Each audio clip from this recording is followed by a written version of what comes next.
सभी को मेरा नमस्कार। आज हम बात कर रहे हैं पुरानी हिंदी की। भाषा की प्रकृति में बदलाव होता रहता है। यही कारण है कि भाषा को बहता नील कहा गया है। भाषा का परिवर्तन अचानक नहीं होता, बल्कि भाषा के स्वरूप में परिवर्तन एक स्वाभाविक भाषा वैज्ञानिक प्रक्रिया है। कोई भी भाषा पहले लोक भाषा अर्थात बोलचाल की भाषा के रूप में प्रयुक्त होती है, फिर उसमें साहित्य की रचना की जाती है। उसके बाद उस भाषा का व्याकरण तैयार किया जाता है। सामान्य रूप से विद्वानों ने हिंदी साहित्य की शुरुआत के समय की सामग्री का उल्लेख करते समय उसमें अपभ्रंश रचनाओं पर अवश्य ध्यान दिया तथा मिस्र बंधुओं ने अपने मिस्र बंधु विनोद में आदिकालीन साहित्य की सामग्री का विश्लेषण करते हुए उसमें अपभ्रंश रचनाओं का उल्लेख किया। चंद्रधर शर्मा गुलेरी ने अपने एक निबंध में परिनिष्ठित अपभ्रंश को पुरानी हिंदी कहा। आचार्य रामचंद्र शुक्ल भी अपभ्रंश को ही पुरानी हिंदी के रूप में स्वीकार करते हैं। उनकी मान्यता है कि मुंज तथा भोज के समय में जो अपभ्रंश या पुरानी हिंदी का पूर्ण प्रचार शुद्ध साहित्य अथवा काव्य रचनाओं में भी उपलब्ध होता है। डॉक्टर हजारी प्रसाद द्विवेदी के अनुसार 10वीं से 14वीं शताब्दी का काल, जिसे हम हिंदी का आदिकाल कहते हैं, भाषा की दृष्टि से अपभ्रंश की ही वृद्धि है। इसी अपभ्रंश की वृद्धि को कुछ लोग उत्तरकालीन अपभ्रंश कहते हैं और कुछ लोग पुरानी हिंदी। हिंदी के विकास क्रम को हम इस प्रकार से समझ सकते हैं कि सन 1000 ईस्वी तक हिंदी साहित्यिक रूप प्राप्त कर चुकी थी। 1000 ईस्वी के बाद मध्यकालीन आर्य भाषा के अंतिम रूप अपभ्रंश भाषाओं में धीरे धीरे परिवर्तित होते हुए आधुनिक भारतीय आर्य भाषाओं का रूप ग्रहण कर लिया था और गंगा की घाटी में प्रयाग या काशी तक बोली जाने वाली सौरसैनी तथा अर्धमागधी की अपभ्रंशों के कारण हिंदी भाषा के समस्त प्रधान रूपों का उद्भव हुआ। हिंदी ने अचानक साहित्यिक रूप धारण नहीं किया। पहले वह साधारण बोलचाल की भाषा रही होगी, फिर धीरे धीरे उसका साहित्यिक प्रयोग हुआ होगा और उसके बाद यथा समय वह एक साहित्य की भाषा बन गई होगी।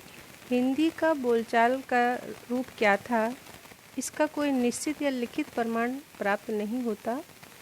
डॉक्टर पीताम्बर दत्त बड़तवाल की दृष्टि में हिंदी संभवतः ईस्वी सन 782 से पहले बोली जाती रही होगी, ये उनका मानना है।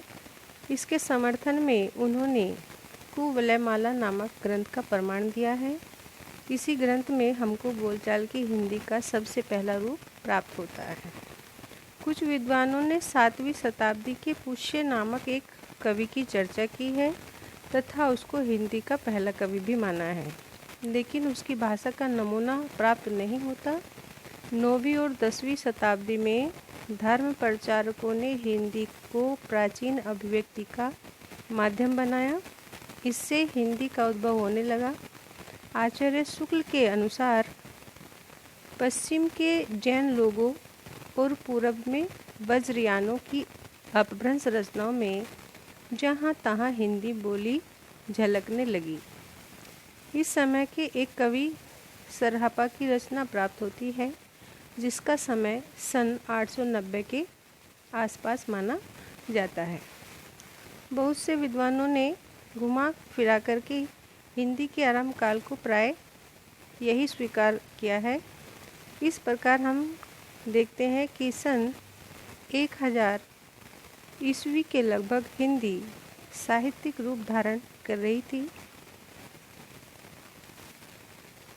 डॉक्टर श्याम सुंदर दास ने कहा कि हेमचंद्र के समय से पहले हिंदी का विकास होने और चंद्र के समय तक उसका रूप कुछ स्थिर हो गया था। अतः हिंदी का आदिकाल संवत 1050 के लगभग माना जा सकता है। हिंदी का आरंभ काल सामान्य रूप से यही माना गया है।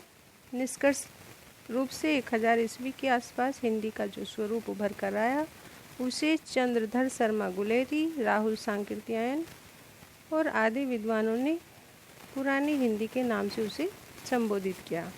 हिंदी का काल विभाजन हम इस प्रकार से विभक्त कर सकते हैं: प्राचीन काल, मध्यकाल और आधुनिक काल। प्राचीन काल को 1000 से 1500 ईस्वी तक, मध्यकाल 1500 ईस्वी से 1800 तक, आधुनिक काल 1800 ईस्वी से अब तक। प्राचीन काल ही पुरानी हिंदी का काल है। इसी काल में हिंदी की अनेक बोलियां जैसे बघेली, छत्तीसगढ़ी, पहाड़ी, ब्रज, अवधी, भोजपुरी, मैथिली आदि का विकास हुआ। मध्यकाल में इन बोलियों में साहित्य की रचना भी हुई, लेकिन प्रमुख रूप से ब्रज भाषा और अवधी भाषा में ही काव्य की रचना हुई। आधुनिक काल में खड़ी बोली भाषा में लेखन की परंपरा की शुरुआत हुई। यद्यपि सन 1350 के लगभग अमीर खुसरो ने खड़ी बोली में काव्य रचना प्रारंभ कर दी थी, लेकिन बड़े पैमाने पर गद्य पद लेखन में खड़ी बोली का प्रयोग सन 1800 ईस्वी के लगभग ही प्रारंभ हुआ। पुरानी हिंदी का प्रयोग 10वीं शताब्दी से पहले रचित कई ग्रंथों में उल्लेख मात्र तो प्राप्त होते हैं, परंतु उनके नमूने प्राप्त नहीं होते। हिंदी का सबसे प्राचीन उपलब्ध ग्रंथ जो है वो चंद वर्धाकृत पृथ्वीराज रासो है। इस ग्रंथ में हमें हिंदी भाषा के सर्वप्रथम दर्शन होते हैं, परंतु इस ग्रंथ की प्रामाणिकता एवं भाषा के संबंध में पर्याप्त मतभेद है। इस ग्रंथ का स्वरूप इतना मिश्रित एवं वैविध्यपूर्ण है कि उसके मूल रूप का पता लगाना असंभव नहीं तो कठिन तो जरूर है। वह समय जब हिंदी भाषा का इतिहास आरंभ होता है, उस समय हिंदी प्रदेश 3 राज्यों में बटा हुआ था: दिल्ली और अजमेर का चौहान वंश, नंबर 2 महोबा और परमार वंश, और तीसरा कन्नौज का राठौर वंश। ये राज्य सन 1191 तक अस्तित्व में रहे। इसके बाद 17 से 18 वर्ष के अंदर नष्ट हो गए। ये तीनों ही हिंदू राज्य थे। इनके संरक्षण में हिंदी पनप रही थी। चंद्रवरदाई का संबंध दिल्ली से था और नरपति नाल्ले का अजमेर से था। कन्नौज के अंतिम सम्राट जयचंद्र का दरबार साहित्य चर्चा का मुख्य केंद्र था, लेकिन वहाँ हिंदी की तुलना में संस्कृत और प्राकृत को अधिक महत्व दिया जा रहा था। संस्कृत के अंतिम महाकाव्य नैषध के रचयिता हर्ष राजा जयचंद्र के राजकवि थे। महोबा के राजकवि जगनिक का नाम अपने ग्रंथ आल्यखंड के कारण सबको मालूम है। 13वीं सदी के आरंभ तक संपूर्ण हिंदी प्रदेश पर मुसलमानों का अधिकार हो गया। इन विदेशी शासकों की रुचि हिंदी के प्रति बिल्कुल नहीं थी। 300 वर्षों से अधिक विदेशी शासन की कालावधि में दिल्ली के राजनीतिक केंद्र से हिंदी भाषा की उन्नति में बिल्कुल सहायता प्राप्त नहीं हुई। इस समय में दिल्ली में केवल अमीर खुसरो ने ही मनोरंजन के लिए कुछ लिखा और हिंदी के प्रति अपनी रुचि दिखाई। इसके अलावा इस समय के अंतिम दिनों में धार्मिक आंदोलनों के कारण भाषा में कुछ कार्य हुआ। इस प्रकार के आंदोलन में गोरखनाथ, रामानंद तथा इनके प्रमुख शिष्य कबीर का नाम देखने को मिलता है। हिंदी भाषा के इस प्राचीन काल की सामग्री का सामान्य रूप से 4 श्रेणियों में बांटा जा सकता है, जैसे पुरानी खड़ी बोली में लिखा गया साहित्य, चारण काव्य, धार्मिक काव्य तथा अन्य काव्य ग्रंथ, अपभ्रंश काव्य, शिलालेख, ताम्रपत्र तथा प्राचीन पत्र आदि। पुरानी खड़ी बोली में लिखा गया साहित्य। यह सच है कि खड़ी बोली के साहित्यिक रूप का विकास आधुनिक काल में हुआ, लेकिन उसके दर्शन 12वीं शताब्दी में ही हो जाते हैं। दक्षिण चीन उद्योतन सूरी के ग्रंथ कुवलयमाला में इसके रूप की प्रथम झांकी प्राप्त होती है। 12वीं शताब्दी के अपभ्रंश काव्य में भी खड़ी बोली के कुछ क्रियापदों के दर्शन होते हैं। हेमचंद्र का जैसे दोहा है: भला हुआ जो मारिया बहिणी मारा कंतु, लज्जेजम तू वंशीय जय भग्गा धरु अंतु। इस दोहे में शब्द मारिया, मारा, भग्गा खड़ी बोली के ही शब्द हैं। ऐसे ही नामदेव के काव्य में भी हमें खड़ी बोली दिखाई देती है, जैसे पांडे तुम्हारी गायत्री लोके का खेत खाती थी, लेकर ठेंगा टंकरी तोरी लांगत लांगत जाती थी। किंतु अमीर खुसरो की भाषा को हम हिंदी का प्रारंभिक साहित्य रूप अर्थात पुरानी हिंदी मान सकते हैं। इनकी कविता की जो भाषा है वो मूल रूप से वही है जिसे हम आज खड़ी बोली कहते हैं। उनकी रचना का यह नमूना देखिए कि श्याम बरन की एक है नारी, माथे ऊपर लागे प्यारी। प्रत्येक भाषा के दो रूप होते हैं, एक नवीन और एक पुराना। खड़ी बोली हिंदी का मानक रूप वह है जो आधुनिक समय में पठन पाठन, राजकाज, शिक्षा आदि के प्रयोग में किया जा रहा है। दूसरा रूप वह था जो 1000 ईस्वी के लगभग विकसित हो रहा था, जिसकी हम अभी बात कर रहे थे। अब भ्रंश भाषाओं में उत्पन्न उस रूप को पुरानी हिंदी कहा गया। पुरानी हिंदी ही उस समय साहित्य रचना, धर्म साधना, राजकाज, शिलालेख, दान पत्र आदि की भाषा थी। चंद बरदाई, जगनिक, विद्यापति, अमीर खुसरो आदि द्वारा उस समय में प्रचलित पुरानी हिंदी में ही साहित्य लिखा गया था। ऐसे ही चारण काव्य, धार्मिक काव्य तथा अन्य काव्य ग्रंथ लिखे गए जिसमें पुरानी हिंदी के दर्शन होते हैं। चारण कवियों में खुमान रासो, बिसलदेव रासो, पृथ्वीराज रासो, हमीर रासो, विजयपाल रासो, परमाल रासो आदि रासो काव्य की रचना इतनी अधिक संख्या में की गई कि इस कालखंड को रासो काल के नाम से जाना गया। चारण कवियों द्वारा अपने आश्रयदातों तथा शासकों का अतिशयोक्तिपूर्ण वर्णन किया गया। धार्मिक ग्रंथों का भी बड़ी संख्या में सृजन किया गया, उसे भी हम पुरानी हिंदी कहते हैं, जैसे पदमचर्यु, भविष्यत कहा, पाहुड़ दोहा आदि। ब्रजयान की सहज साधना नाथ संप्रदाय के रूप में पल्लवित एवं पुष्पित हुई। जीवन को कर्मकांड के जाल से मुक्त कर सहजता की ओर ले जाने का श्रेय नाथों को ही है। गुरु गोरखनाथ ने 8वीं सदी में नाथ संप्रदाय की स्थापना की। नाथ पंथियों ने अपने सिद्धांतों की मीमांसा जनभाषा के आश्रय द्वारा साखियों एवं पदों में की। नाथ पंथ के ग्रंथों की रचना संस्कृत तथा पुरानी हिंदी दोनों भाषा में की गई। नाथ योगियों में मत्स्येंद्र नाथ, जालंधर तथा गोरखनाथ प्रमुख है।